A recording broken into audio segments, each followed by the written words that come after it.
Bem-vindo ao canal da TAC, eu sou o professor Douglas Bocliang e espero conseguir te ajudar a entender um pouquinho mais sobre cálculo 2 nesse vídeo. Já aproveita para se inscrever no canal e ativar o sininho de notificação. E compartilhe se souber de alguém que está precisando de ajuda com cálculo 2. Isso tudo nos ajuda bastante. Bom, então vamos começar. Nessa aula a gente vai estudar como encontrar máximos e mínimos de uma função com duas ou mais variáveis. A gente vai estudar a situação em que a gente não vai colocar restrição nenhuma sobre o domínio dela. Você vai ver que no final das contas os resultados que a gente vai utilizar vão ser resultados bastante intuitivos de serem entendidos. Vamos começar só relembrando o conceito do que seria um extremo local e um extremo global. Vamos considerar uma função cujo gráfico é dada por essa superfície daqui. O que seria um máximo local? Um máximo local acaba sendo um ponto cujo valor na função está acima do valor da função nos pontos nos arredores. Então aqui forma um pequeno pico, não importa que ele não é o maior ponto da função. Aqui a função atinge valores maiores ainda. Mas aqui, nesse pico, ele está acima dos valores nos arredores desse ponto. Já esse ponto aqui, ele representa um máximo local e um máximo global. Ele está realmente acima dos pontos dos arredores dele, o que significa que ele é um máximo local, mas mais do que isso, não tem nenhum outro ponto do gráfico dessa função que tenha uma altura maior do que essa daqui. E por isso podemos dizer que ele é um máximo global. Note que faz bastante sentido, né, que uma vez que a gente tem um máximo global, ele tem que ser o máximo local. Se é o ponto mais alto entre todos os pontos, certamente vai ser o ponto mais alto nos arredores desse ponto daqui. De uma forma análoga, a gente pode ter um ponto que é um mínimo local. Esse ponto aqui ele tem um valor da função que é mais baixo do que os valores nos arredores. E, em particular, esse aqui também é um mínimo global, porque não tem nenhum outro ponto da função que acaba ficando ainda abaixo desse aqui. E daí, só para estabelecer um pouquinho do vocabulário, se a gente quiser se referir a máximo ou mínimo, a gente pode chamar simplesmente de extremo. Então, esses três pontos aqui são extremos da função, no caso, são extremos locais. E ao invés de chamar de extremo local, a gente também poderia estar falando de um extremo relativo. Poderíamos falar aqui de máximo relativo, mínimo relativo. E os três, como um todo, são extremos relativos. E algo parecido com o global, você pode também encontrar o termo absoluto. Então esse aqui é um máximo global, esse aqui é um mínimo global. Também poderia chamar de máximo absoluto ou mínimo absoluto. Ou os dois juntos, eles são extremos absolutos. E aqui o que a gente já comentou, que todo extremo global acaba sendo um extremo local. Se está no extremo como um todo, certamente também é um extremo com relação aos pontos dos arredores. Como que a gente faz para encontrar um extremo local de uma função? Uma primeira propriedade de um extremo local, pelo menos de uma função aqui que é diferenciável, é que o seu gradiente tem que ser zero. Então, se a gente tem um ponto aqui, x0, y0, que é um extremo local, ou seja, pode ser tanto o máximo local quanto o mínimo local, o gradiente nesse ponto tem que ser zero. Essa é uma condição que é só uma generalização do que a gente aprende em cálculo 1 para uma variável, quando a gente fala que um extremo local tem que ter derivada igual a zero. Aqui, no caso, a derivada é representada pelo gradiente da função. Para uma função de duas ou mais variáveis, não existe simplesmente a derivada. Existe aqui o gradiente, ou então uma derivada direcional, mas não simplesmente a derivada. Então vamos entender um pouquinho esse resultado.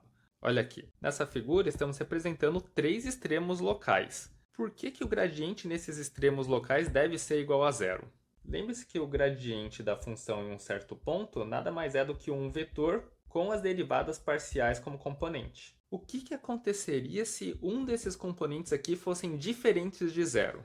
Por exemplo, se esse aqui fosse diferente de zero, fosse algo positivo, significaria que existe uma taxa de crescimento andando na direção de x. Se for positivo, significa que avançando na direção de x, a função está crescendo.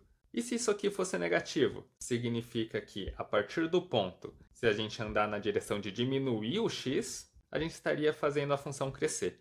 Então, se a gente está falando de um extremo local, a derivada parcial ela tem que ser igual a zero. Se fosse diferente de zero, a gente poderia fazer ela crescer numa direção ou diminuir numa outra. Isso vale tanto na direção de x quanto na direção de y. Então, cada um dos componentes tem que ser zero se a gente está falando de um extremo relativo. Outra forma de entender esse resultado é através do plano tangente. Vamos lembrar que a equação do plano tangente em um certo ponto x0, y0 é dada por z igual a z0 mais derivada parcial de f com relação a x no ponto de tangência vezes o x menos x0 mais derivada parcial com relação a y no ponto de tangência vezes y menos y0.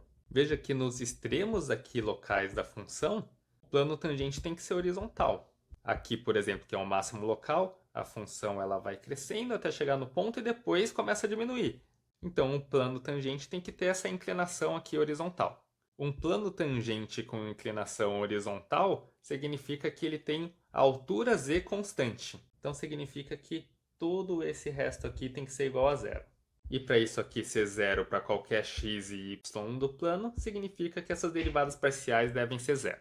Ou seja, o gradiente no ponto de tangência tem que dar zero. O que é legal desse resultado aqui? É que ele nos ajuda a encontrar candidatos a máximos e mínimos locais. Note que é candidatos. Então, por exemplo, se a gente está à busca de um máximo local, a gente vê os pontos que têm gradiente igual a zero. Vão ter alguns pontos que têm gradiente igual a zero, entre eles os máximos locais. Se você está buscando, por exemplo, um mínimo local, faz o gradiente ser igual a zero. Entre os pontos que têm gradiente igual a zero, você vai encontrar os mínimos locais também. E aqui só deixando claro que, para mais variáveis, o gradiente meio que substitui a primeira derivada. Para máximos e mínimos locais, quando a gente falava de somente uma variável, a gente falava que a derivada tinha que ser zero. Aqui vai ser o gradiente igual a zero. Então vamos supor que a gente tem uma função de duas variáveis e daí a gente está em busca de extremos locais. Para encontrar candidatos a extremos locais, o que a gente faz? Vamos encontrar os pontos cujo gradiente da função ali neles acaba sendo igual a zero, zero.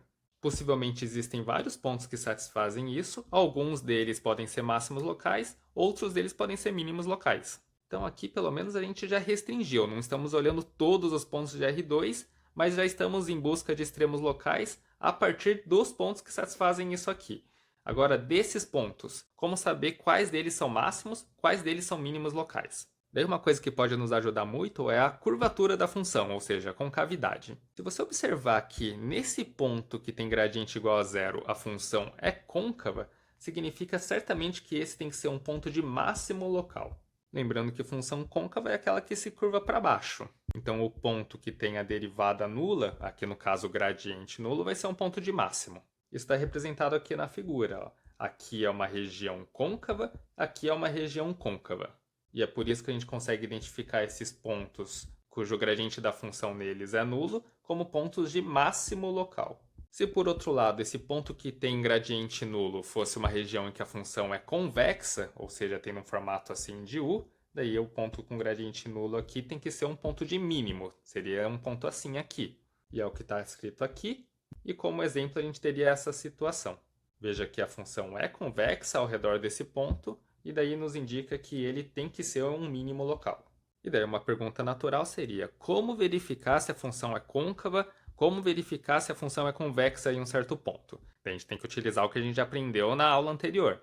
Uma ideia interessante para verificar se a função é côncava é olhar o que seria a segunda derivada dela. No caso aqui, para a função de duas variáveis, é como se fosse a hessiana. Se a hessiana for negativa definida, certamente é uma função côncava. E se a hessiana for positiva definida, certamente é uma função convexa no ponto. Praticamente a mesma coisa que a gente aprende com uma só variável, né? Segunda derivada negativa, função côncava. Segunda derivada positiva, função convexa. E daí aqui só extrapolando para duas variáveis e também acaba valendo para mais do que duas variáveis. Agora vamos supor então que a gente estava lá procurando os pontos com gradiente nulo, possivelmente para encontrar um máximo local, um mínimo local, mas também pode ser o caso de não ser nem uma coisa nem outra. Olha só essa situação representada por essa figura. A gente tem um ponto aqui que, ao andar nessa direção, a gente tem que ele seria um máximo nessa direção, mas ao andar numa outra direção, a gente teria que ele é um mínimo nessa outra direção. Se esse é o eixo x e esse é o eixo y, na direção do eixo x a função é convexa, e daí ele é um mínimo nessa direção, mas na direção do eixo y a função acaba sendo côncava e ele é um máximo nessa direção.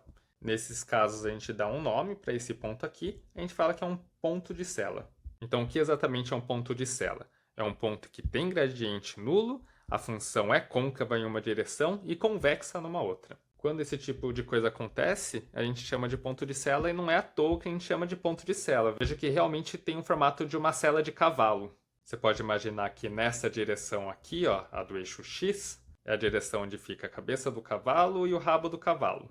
E na direção de y, seguindo aqui, ó, essa outra linha vermelha, que é a direção que tem uma concavidade, é a direção onde ficariam os pés. Então realmente acaba formando uma cela, e é por isso que esse ponto se chama um ponto de cela. Vamos um pouco mais a fundo para entender quando um ponto é um ponto de cela. O resultado que eu vou querer explicar para vocês é esse daqui, ó. Supondo que o gradiente no ponto é zero e a hessiana no ponto for uma matriz indefinida, então esse ponto tem que ser um ponto de cela. No final das contas é esse o resultado que a gente vai utilizar. Eu vou tentar explicar um pouquinho do porquê que ele faz sentido.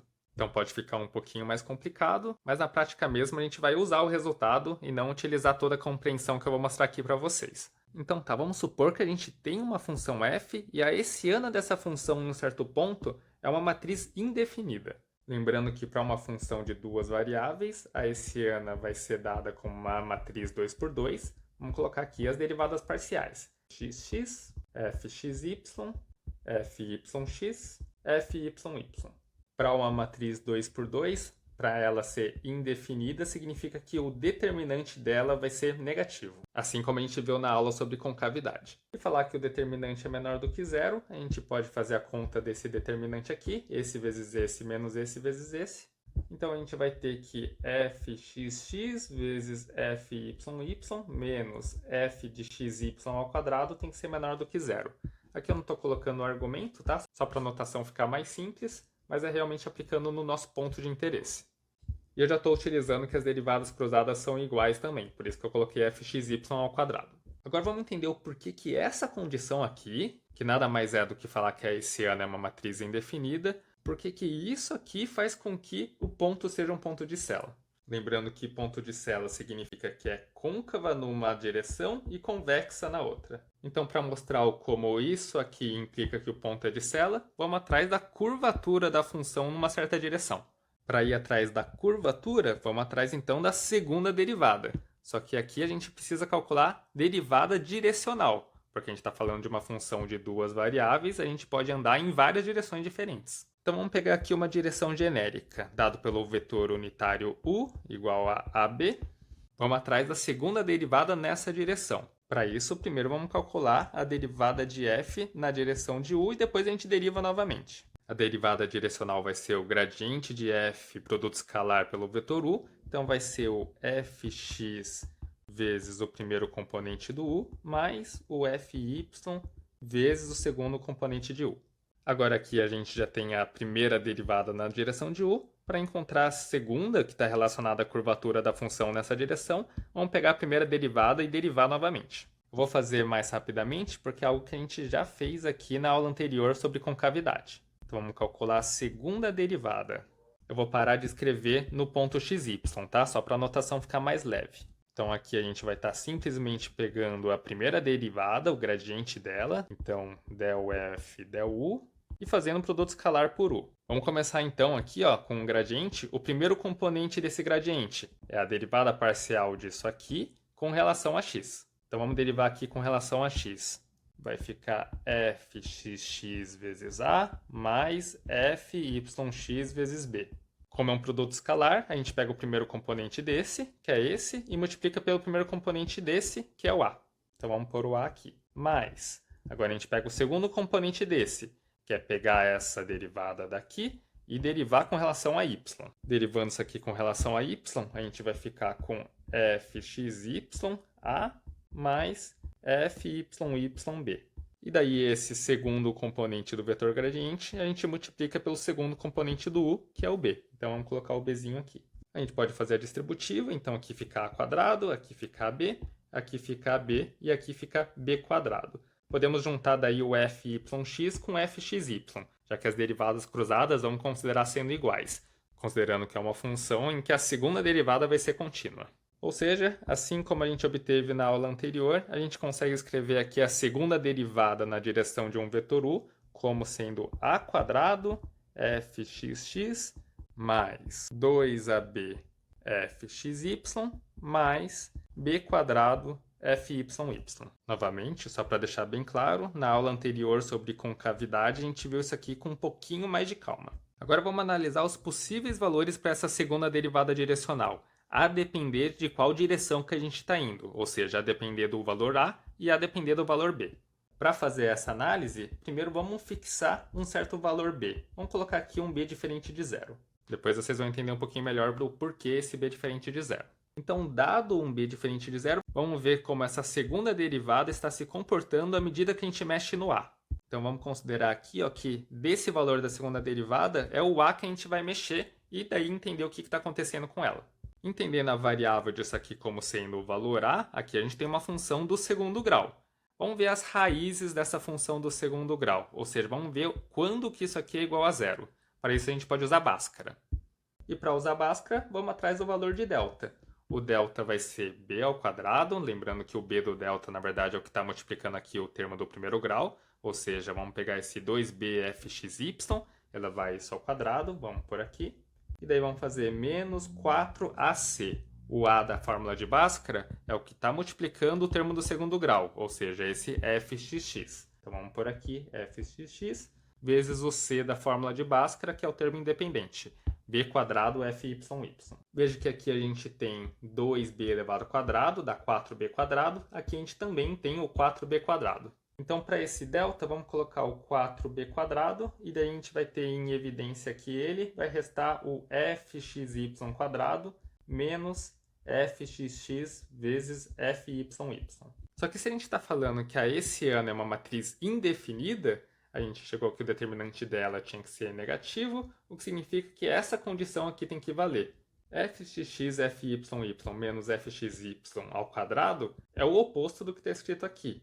Então basta multiplicar por menos 1 dos dois lados e a gente vai chegar que esse aqui tem que ser maior do que zero. Isso considerando a esse ano como uma matriz indefinida. Agora sim dá para entender porque que eu peguei o b diferente de zero. É simplesmente para isso aqui ser maior do que zero, não ser igual a zero. E daí aqui a gente tem clareza que esse delta é estritamente positivo. O que significa ter um delta estritamente positivo? Significa que esse polinômio aqui ele tem duas raízes. Ou seja, existem dois valores possíveis de a que fazem com que esse valor aqui seja igual a zero. Como o gráfico de uma função do segundo grau é uma parábola, a gente vai ter uma situação como essa daqui. E daí veja que é uma situação em que, dependendo do valor de a segunda derivada, que é essa expressão, vai ser positiva, e dependendo do valor de a, ela vai ser negativa.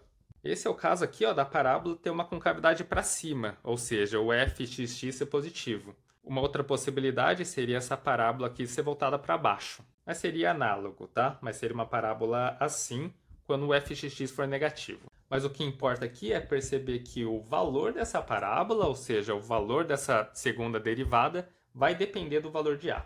Lembrando que a segunda derivada ser positiva, significa que a função é convexa. E quando a segunda derivada é negativa, a função vai ser côncava. Então, dependendo do valor de a função é convexa ou então a função é côncava.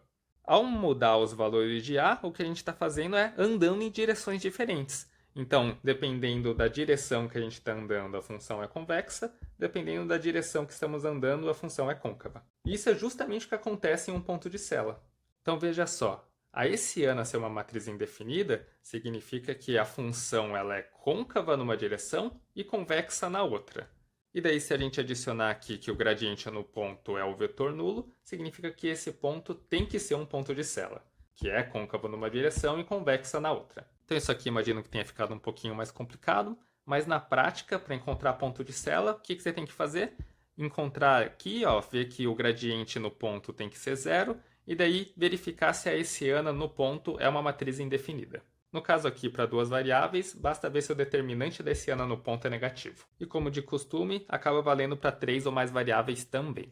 Então vamos aproveitar tudo que a gente aprendeu nessa aula e vamos resolver esse exercício daqui. Vamos considerar a função f dada por x² mais y² menos 4xy mais 1.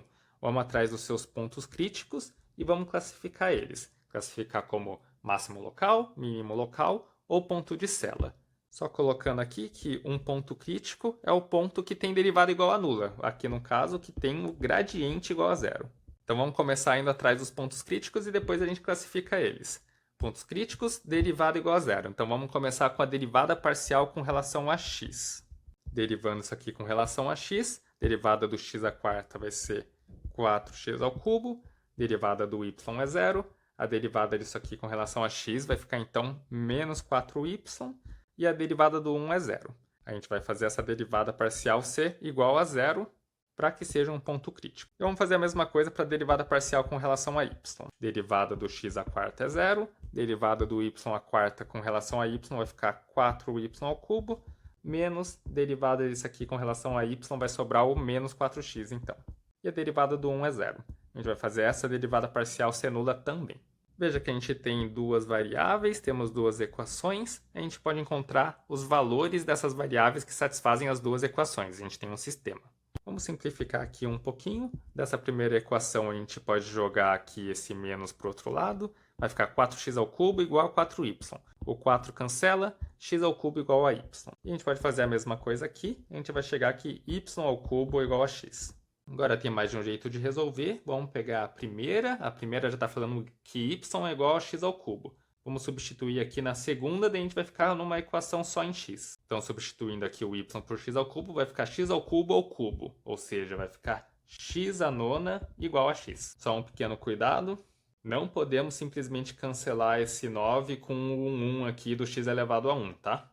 Porque ao fazer isso, você está desconsiderando a solução em que o x é igual a 0. Porque subtrair em um expoente de cada um dos lados é a mesma coisa do que dividir pelo x. E a gente não pode dividir por x se o x for 0. Então aqui a gente tem que ser cuidadoso e quebrar em duas situações. O x pode ser 0, e daí essa igualdade vai ser válida, porque 0 à nona é igual a 0. E daí no caso em que o x é diferente de 0, daí sim a gente pode simplificar. E daí vai ficar x à oitava igual a 1. E se x à oitava igual a 1, significa que o x pode ser ou mais 1 ou menos 1. E uma vez que a gente encontrou os valores possíveis de x, a gente pode voltar aqui nesse asterisco para encontrar os possíveis valores de y. O y também vai ser o x ao cubo, então ou ele pode ser 1 ou pode ser menos 1. Quando x é positivo, o y é positivo. Quando x é negativo, o y é negativo. E a mesma coisa aqui também. A gente pode usar o x ao cubo para encontrar que o y tem que ser igual a 0 também nessa situação. Então veja que a gente tem 3 pontos críticos, 3 pontos que satisfazem derivadas parciais igual a 0. São os pontos 0, 0, o ponto em que o x e o y são 1, o ponto em que o x e o y são menos 1. Encontramos os pontos críticos, agora vamos verificar o que eles são. Para verificar se são máximos, mínimos ou pontos de Sela, é interessante ver concavidade. E para ver concavidade é interessante ir atrás da hessiana da função nesses pontos. E para ir atrás da hessiana, vamos calcular as segundas derivadas parciais. Vamos pegar a derivada parcial com relação a x e derivar novamente com relação a x. Isso aqui vai dar 0, aqui vai cair o 3 multiplicando, então vai ficar 12x². Vamos fazer a mesma coisa, f e y. Vamos pegar esse aqui e derivar com relação a y, vai cair esse 3, vai ficar 12y². E agora vamos fazer as derivadas mistas. Primeiro derivando com relação a x e depois com relação a y. Então isso aqui derivando com relação a y vai dar menos 4. E com isso a gente consegue calcular a hessiana em um ponto xy qualquer. Aqui a gente coloca o fxx, aqui a gente coloca o fyy e as derivadas mistas na diagonal secundária. E daí agora a gente precisa, entre aspas, encontrar o sinal dessa matriz, pelo menos nesses pontos críticos, e daí a gente consegue classificar eles. Vamos começar calculando o determinante dessa matriz em um ponto xy qualquer, e daí depois a gente substitui nos pontos de interesse. Vamos fazer para encontrar o determinante esse vezes esse, menos esse vezes esse. Aqui, ó, menos 4 vezes menos 4 vai dar mais 16. 12 vezes 12 dá 144. Então, 144, x² y² menos 16. Agora vamos aplicar nos pontos de interesse. Vamos analisar no 0, 0. A gente vai ter então que o determinante da hessiana no ponto 0, 0 vai ser igual a menos 16, substituindo aqui x e y por 0. E se deu menos 16, deu algo negativo.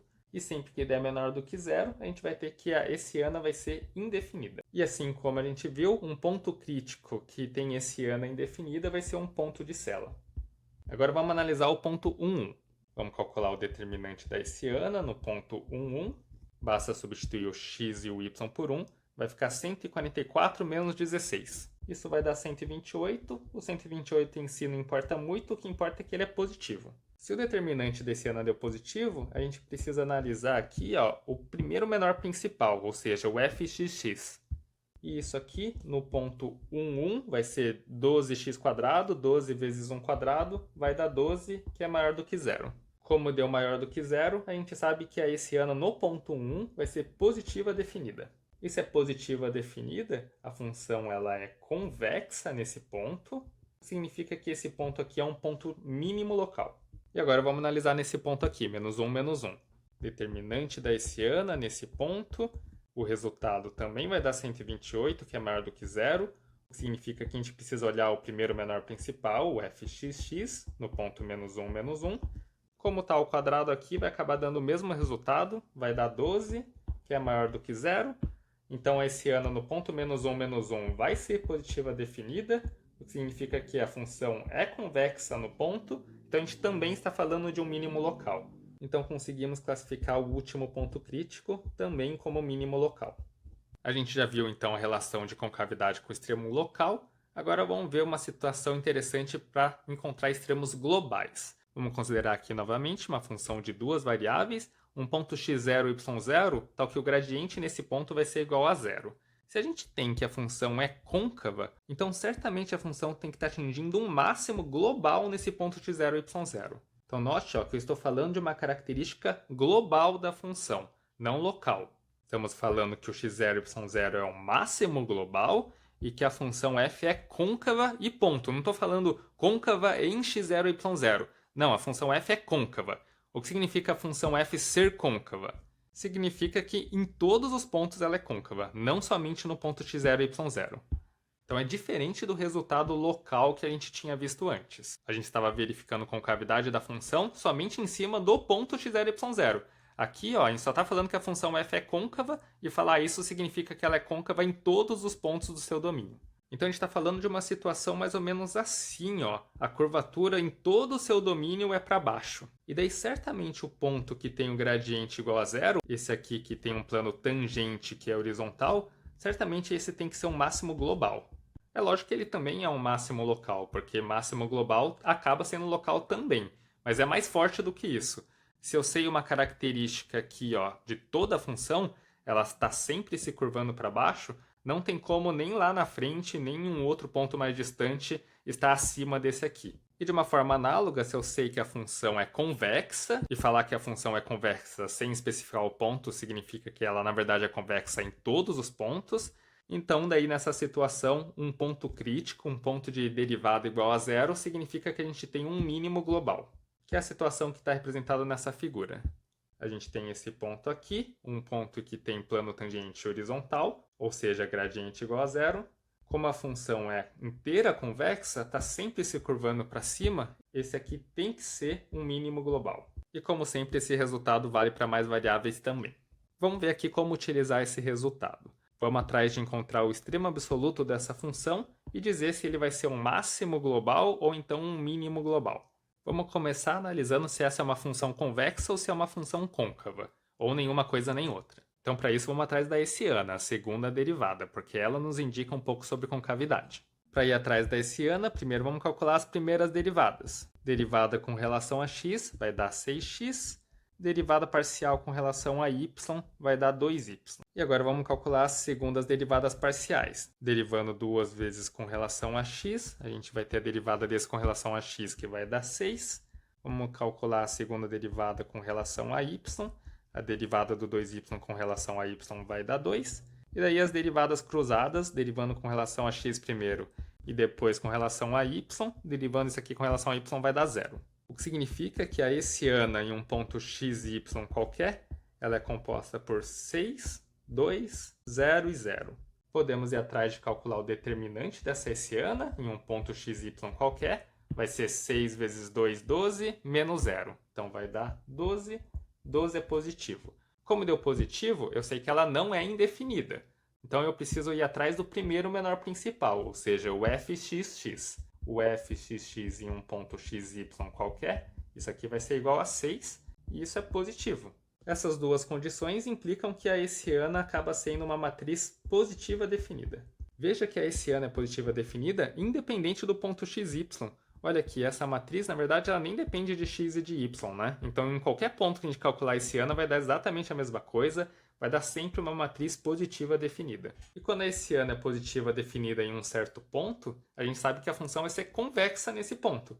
e se ela é positiva definida em todos os pontos, então a gente sabe que a função f é convexa em todos os pontos, simplesmente então convexa.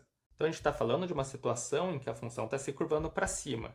Se a gente encontra um ponto que tem derivada igual a zero, aqui no caso o gradiente igual a zero, certamente vai ser um mínimo global. Então vamos atrás aqui desse ponto que tem gradiente igual a zero. A gente já calculou aqui as derivadas parciais, então vamos fazer elas serem iguais a zero. Vamos fazer o 6x ser igual a zero, daqui a gente tira que o x tem que ser zero. Vamos fazer o 2y ser igual a zero, daqui a gente tira que o y tem que ser zero. Então a gente encontrou aqui um único ponto crítico, um único ponto com derivada igual a zero, certamente ele tem que ser um mínimo global. E só para terminar, veja que faz bastante sentido, né? Olha aqui essa função, se a gente analisar ela com calma, 3x² mais y². x² sempre positivo, y² sempre positivo. Para ser o menor valor possível, a gente coloca 0 aqui no x e 0 aqui no y. Daí o resultado disso aqui vai ser 0, que é o menor valor que isso aqui pode assumir. Caso esse vídeo tenha te ajudado, não se esqueça de dar seu like e se inscrever no canal. Sabia que tem nosso curso completo de Cálculo 2 na plataforma da TAC? O link está na descrição, caso queira dar uma olhadinha. Lá você encontra o curso estruturado, além de mais exercícios resolvidos e tudo de forma gratuita. Obrigado por ter acompanhado o vídeo até aqui.